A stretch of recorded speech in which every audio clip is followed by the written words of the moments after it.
पंचायत चुनाव के लिए बिहार में विशेष रूप से शराब की खेप पहुंच रही है, तो दूसरी तरफ चुनाव जीतने के लिए बच्चों के पढ़ने वाले विद्यालय में ही डांसरों को बुलाकर ठुमका लगवाया जा रहा है। यह सब दर्शाता है कि हम अपने नेता का चुनाव किस आधार पर करते हैं। मतलब कि जो हमको अच्छा ऑर्केस्ट्रा दिखा देगा उसे हम अपना नेता चुन लेंगे, जो सबसे ज्यादा शराब पिला देगा उसे हम अपना नेता चुन लेंगे। शराब पिलाना और ऑर्केस्ट्रा कराना और वोट लेना, यह सब धारणा कहीं विदेश से तो आया नहीं है।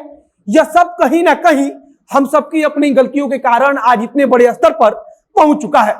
आज हालत यह है कि प्रत्याशी इस बात का गणित नहीं लगाता कि चुनाव जीतने के बाद वह कितना विकास करेगा, बल्कि इस बात का गणित लगाता है कि किसे कितना बोतल देगा तो कितना वोट मिल जाएगा। दूसरी तरफ चुनाव आयोग की तरफ से एक सीमा तय की जाती है कि अधिकतर 40,000 की खर्च से ही किसी भी प्रत्याशी को चुनाव लड़ना है। मतलब कि कोई भी प्रत्याशी अधिकतम 40,000 रुपया मुखिया बनने के लिए खर्च कर सकता है। लेकिन इसको लेकर दैनिक भास्कर ने एक कैस्टिंग ऑपरेशन किया, जिसमें पता चला कि चुनाव आयोग के अनुसार तय किए गए खर्च सीमा से 25 गुना ज्यादा खर्च हो रहा है।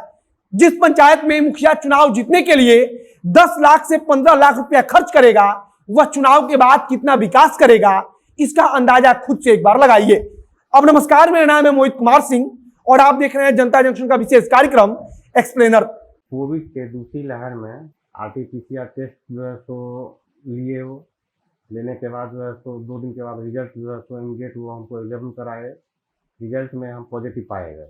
पॉजिटिव रिजल्ट होने के बाद जो है तो सबसे बड़ी समस्या ये हुई कि अब हम इसका ट्रीटमेंट कहाँ से कराएं। ये सब तो सबसे परेशानी वाली बात यही हुई। उसके बाद हनुमान जी से हम इस पर कंसल्ट किए, बातचीत होने के बाद जो है तो उन्होंने हर एक तरह से सपोर्ट करना शुरू किया। हनुमान ऐप को डाउनलोड करें और इसका बेनिफिट आप उठाएं। सबसे पहले बात बक्सर की करेंगे, जहां सरपंच पद के उम्मीदवार ने मतदाताओं को खुश करने के लिए विश्वकर्मा पूजा के अवसर पर सरकारी विद्यालय के अंदर डांसरों को नचवाया।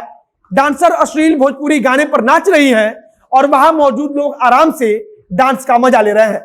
जब बक्सर के सरकारी विद्यालय का यह वीडियो वायरल हुआ तो अश्लील नृत्य का आयोजन करने वाले संभावित सरपंच प्रत्याशी के ऊपर एफआईआर दर्ज कर लिया गया है।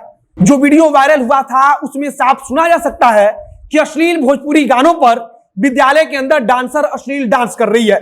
जब वीडियो वायरल हुआ तो शिक्षा विभाग के अधिकारियों में हड़कंप मचा और जब पड़ताल की गई तो पता लगा कि संभावित सरपंच प्रत्याशी ने अपने मतदाताओं को खुश करने के लिए वहां डांस का व्यवस्था किया था। बक्सर का एक वीडियो वायरल हुआ है तो इसका मतलब यह नहीं है कि बिहार में और कहीं ऐसा नहीं होता है, बल्कि चुनाव के वक्त अक्सर बिहार के अलग अलग हिस्सों में यह सब कुछ होता है। और सबसे बड़ी विडंबना है कि जब विद्यालयों के अंदर इस प्रकार का अश्लील आयोजन होता है तब गांव के लोग आराम से प्रोग्राम का मजा लेते हैं। अब आते हैं दैनिक भास्कर द्वारा किए गए कैस्टिंग ऑपरेशन पर। दैनिक भास्कर ने जो रिपोर्ट प्रकाशित किया है उसमें लिखा है कि जहां मुकाबला काफी कड़ा है वहां तो मुखिया अपनी कुर्सी बचाने के लिए 10 लाख से ज्यादा रुपया भी खर्च कर रहे हैं। यह राशि चुनाव आयोग द्वारा तय किए गए 40,000 रुपया से कई गुना ज्यादा है। दैनिक भास्कर ने अपनी रिपोर्ट में इस चीज का भी जिक्र किया है कि मुखिया प्रत्याशी खुलेआम भोज कर रहे हैं, लोगों में पैसा बांट रहे हैं और सबसे जरूरी कि शराब भी खुलेआम बांटा जा रहा है।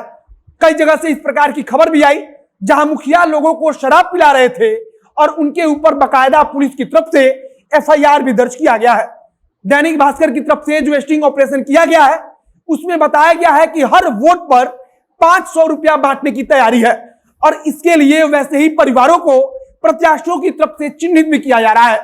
कुल मिलाकर आप कह सकते हैं कि चाहे प्रशासन की लाख सख्ती हो, लेकिन उसके बावजूद भी मुखिया प्रत्याशियों के पास आसानी से शराब पहुंच रहा है और वे उसे अपने मतदाताओं में भी बांट रहे हैं।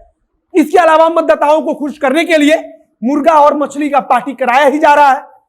हर उस घर के वोटरों को चिन्हित किया जा रहा है जिसे पैसे की बदौलत खरीदा जा सकता है।